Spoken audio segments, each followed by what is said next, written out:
Want to know why no matter how much everyone tries, year after year, we lose more freedom from every level of government? From your city council to unelected bureaucrats at the federal level, more and more of your life is intruded upon. The reason for this is manifold, but we're going to talk about the main reason. Freedom is more than freedom of action. Freedom starts between the ears. And why is that? Because everything starts between your ears. Your view of the world, your understanding of the world, your interaction with other people, all of the actions you take start between your ears. What's more, freedoms that you don't know about, you don't have. Freedoms that you don't defend, you don't keep. We all want the cavalry to come over the hill. It's the default position of many people to wait for someone else to come and save the day. The white hat to come riding in, the conquering hero. But the truth is, a slave is someone who waits for someone else to free them.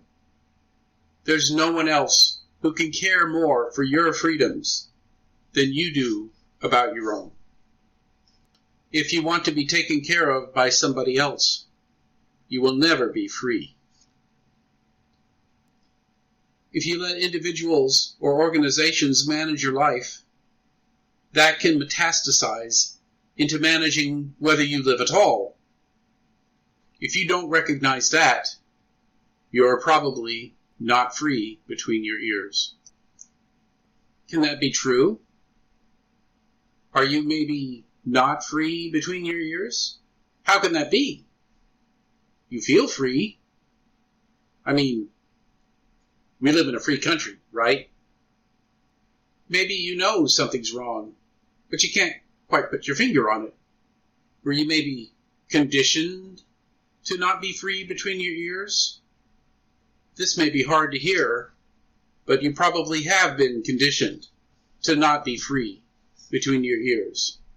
You've been robbed of the ability to think. Why? How? How did this happen?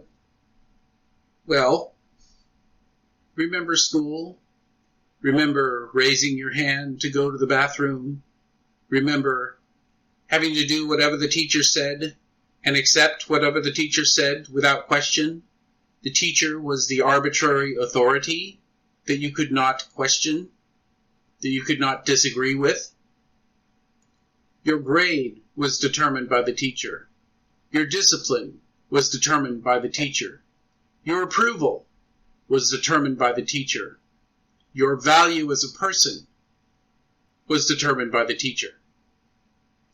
Your knowledge was determined by the teacher as random factoids that you regurgitated out onto your tests and papers to be graded by the teacher. Any outside information was forbidden. Only that which the teacher provided was valid knowledge for you to use in the class. You were never told how to think. You were only ever told what to think, and what was approved to think, and put down on your tests and your papers. So we come to today, to 2021, when the New York Times puts out an op-ed piece saying that critical thinking is dangerous and can get you in trouble. You need to simply rely on the experts to tell you what is true and what is false. And the experts are always approved experts. This assault on logic and critical thinking has a dark ancestry. It reaches back to the same mindset that created laws against literacy for slaves. If you are unable to critically analyze information coming in, then it is just programming, molding your opinion to match that of the talking heads on TV. Even the entertainment you consume will mold your opinion. So is there a method of finding the truth for yourself? For organizing your observations into a useful map of the world around you? Maybe even free you from those who would manipulate you? All of these things are embodied in the discipline of philosophy. Philosophy is about how to live your best life and how to define that for yourself. So you are not free because you have been robbed of philosophy. Philosophy has been made to look ridiculous and outdated and archaic. Philosophy has been made to be about a bunch of guys running around in togas that have nothing to do with the modern world. Nothing could be further from the truth. Logic and critical thinking are more and more attacked as hateful because they are hateful to those who would manipulate you for their own purposes. This podcast series is about how to free your mind, because without the freedom to think for yourself, you will never be truly free.